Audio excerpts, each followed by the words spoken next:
Assalamualaikum warahmatullahi wabarakatuh. Perkenalkan, nama saya Isra Wahyuni, NIM 204201866, jurusan Pendidikan Guru Madrasah Ibtidaiyah, dosen pengampu Suprapno SPDI MPDI, dengan mata kuliah Studi Hukum Islam. Baiklah, di sini saya akan menyampaikan makalah dari kelompok kami yang berjudul Sumber Hukum Islam. Baiklah, di sini saya akan memperjelaskan satu persatu.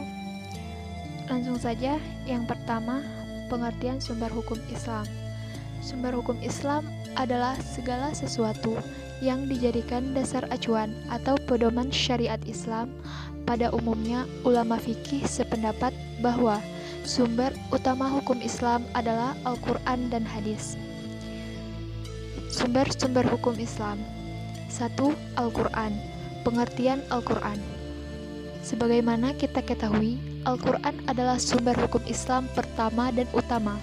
Ialah memuat kaidah-kaidah hukum fundamental atau asasi yang perlu dikaji dengan teliti dan dikembangkan lebih lanjut. Kedua, kedudukan Al-Quran. Pertama, Al-Quran sebagai kalamullah. Kedua, Al-Quran sebagai sumber ilmu. Ketiga, Al-Quran sebagai pedoman hidup seluruh umat Islam. Keempat, Al-Quran sebagai acuan kebenaran yang abadi.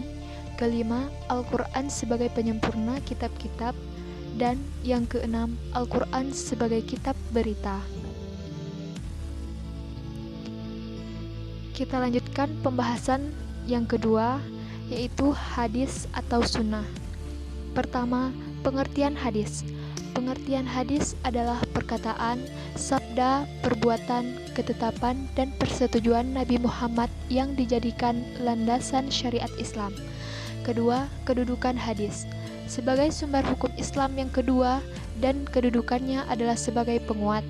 Keberlakuan hadis sebagai sumber hukum diperkuat pula dengan kenyataan bahwa Al-Quran hanya memberikan garis-garis besar dan petunjuk umum yang memerlukan penjelasan dan rincian lebih lanjut untuk dapat dilaksanakan dalam kehidupan manusia.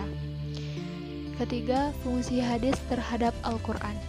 Fungsi hadis terhadap Al-Quran adalah sebagai penguat hukum yang telah ada dalam Al-Quran dan memperjelas menetapkan hukum baru, memberikan penafsiran terhadap ayat-ayat apa di dalam Al-Quran yang masih bersifat global, membatasi kemutlakan Al-Quran.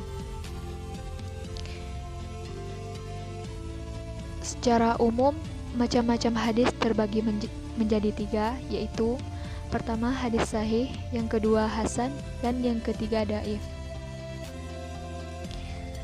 Baiklah, kita lanjut pembahasan yang ketiga, yaitu tentang ijtihad.